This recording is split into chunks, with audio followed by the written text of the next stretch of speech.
අද දිනේ බටහිර ඉරානයේ පුර ආරක්ෂක තත්ත්වයේ දැඩි වූ අතර IRGC සංවිධානයේ විසින් පවසා ඇත්තේ ඉරාක දේශ සීමාව ඔස්සේ පැමිණි කුර්දි සටන්කරුවන්ගේ විශාල ආක්‍රමණයක් සම්පූර්ණයෙන්ම මැඩ පැවැත්වූ බවයි.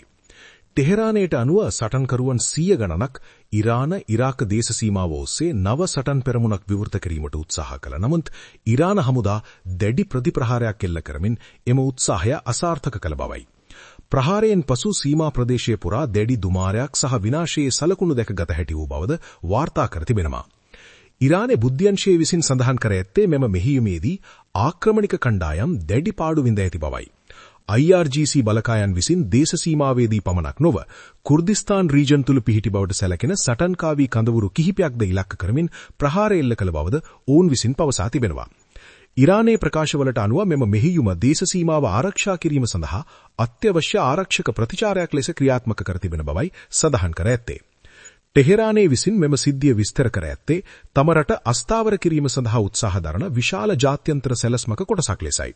ඉරාන නිලධාරීන් විසින් පවසා ඇත්තේ මෙයට ඇමරිකාව සහ ඊශ්‍රායලය ආධාර ලබා දෙන බවක තමන් සැක කරන බවයි.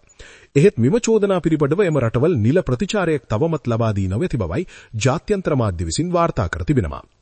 මෙම ගැටුමෙන් පසු ඉරාක දේශ සීමාවේ දෙපාර්ශවයම විසින්ම දැඩි ආරක්ෂාව යොදා ඇති බවයි සඳහන් කර ඇත්තේ.